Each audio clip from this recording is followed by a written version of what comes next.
আপনার জুলাই মাসটা আমরা এমন চোর পাইলাম বিশ্বের কাছে, আপনার সারা বিশ্বের কাছে আমরা আলোকিত। আমরা বাংলাদেশের সাধারণ ছাত্ররা চোর। এই যে জনগণের টাকা, এই যে 21,000 কোটি টাকা যে আপনার যে ঋণী হয়েছে, এই ছাত্রদের নিয়ে তারপর উনি ভাগ বারোটা করে তারপর উনি ওনার বিভিন্ন রকম ব্যাংকের যে ঋণী ছিল 600 কোটি টাকা বিভিন্ন রকমের। ইউনূস সরকার আপনার আসার পরে আপনার 2,00,000 কোটি টাকা আমরা শুনছি আপনার জরিপের যে শেখ হাসিনা ঋণই রেখে গেছে। যাক, শেখ হাসিনা ঋণ 2,00,000 কোটি টাকা, কিন্তু ইউনূস সরকার বিদায়ের পরে 23,00,000 কোটি টাকা ঋণ আমরা সাধারণ বিভিন্ন মিডিয়ায় বিভিন্ন পত্রপত্রিকায় পাইতেছি। আপনারা একটা মুদি দোকানে যাইবেন, যাইয়া আপনার দেখবেন 5ই আগস্টের আগে যে আপনার একটা পণ্যের দাম কত ছিল, 5ই আগস্টের পরে এখন পণ্যের দাম কত। আপনার ইউনূস সরকার আপনার আসার পরে আপনার 2,00,000 কোটি টাকা আমরা শুনছি আপনার জরিপের যে শেখ হাসিনা ঋণই রেখে গেছে।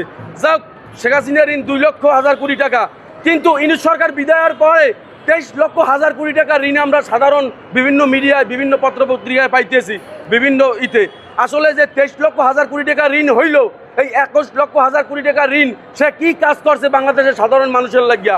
কয়টা এই দেশে আপনার মেট্রো রেল হয়েছে, কয়টা পদ্মা সেতু হয়েছে, কয়টা ব্রিজ কালভার্ট হয়েছে, কয়টা আপনার রাস্তার কাজ হয়েছে 5ই আগস্টের পরে? তাহলে এই টাকাগুলো কোথায় গেল? এই টাকাগুলো আপনার এই ইউনূস আপনার যাইয়া এনসিবির পোলাপান নিয়ে আপনার ভাগ বারোটা করিয়া এই এনসিবির পোলাপানগুলো একটা দল করিয়া লাইলে রাতারাতি আপনার প্রত্যেকটা জেলায় জেলায় বহরে বহরে গাড়ি নিয়ে আপনার সফর করে। এই টাকার উৎস কোথায়? এই টাকা কোত্থেকে আসে? এই ছাত্রদের এই কাছ থেকে। এই সমন্বয়ক, ওরা তো ছাত্র না, এই যে সমন্বয়ক রাজনীতিদান করতে আসছে তার সমালোচনা আমি করতেই পারি, যেহেতু এটা স্বাধীন বাংলাদেশ। আমার একজনের আমি বলতে পারবো, আবার সে আমারটা বলতে পারবে।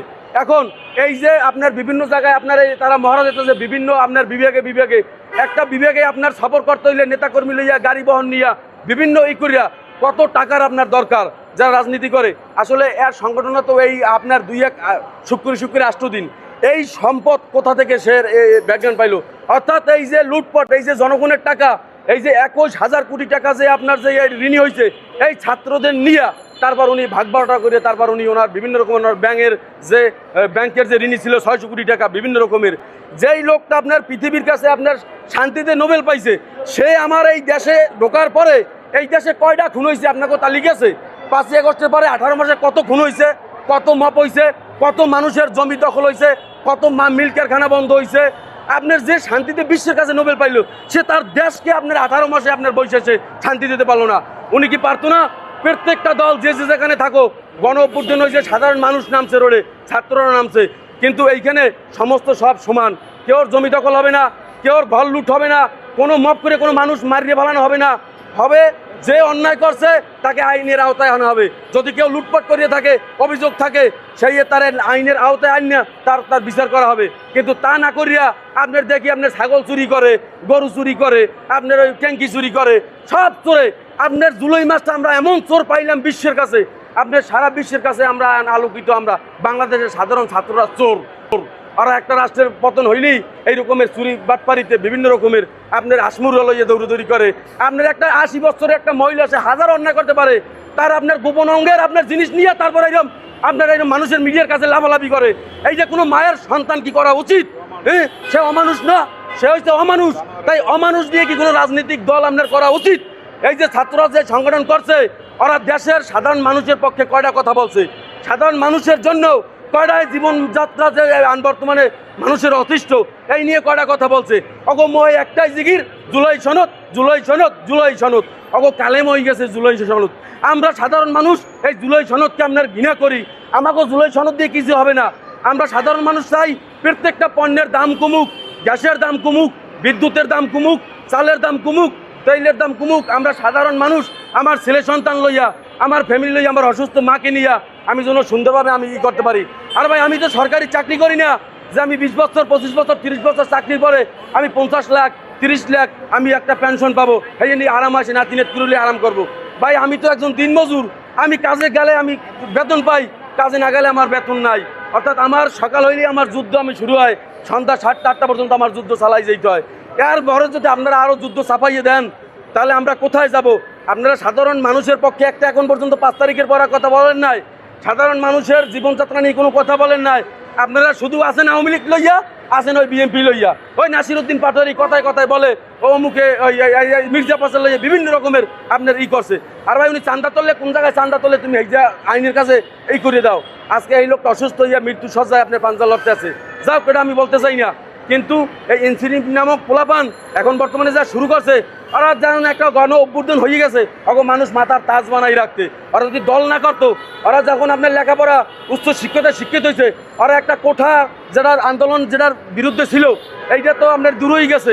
ওরা আপনার মেধার ভিত্তিতে ওরা একটা ভালো একটা চাকরি নিত, চাকরি নিয়ে জীবনযাত্রা সাজাইতো। টাস করে রাতারাতি আলাউদ্দিনের চেরাক পাইয়া সে আপনার বিভিন্ন জেলায় জেলায় মিটিং করে, করে এমপি হয়, মন্ত্রী হয়।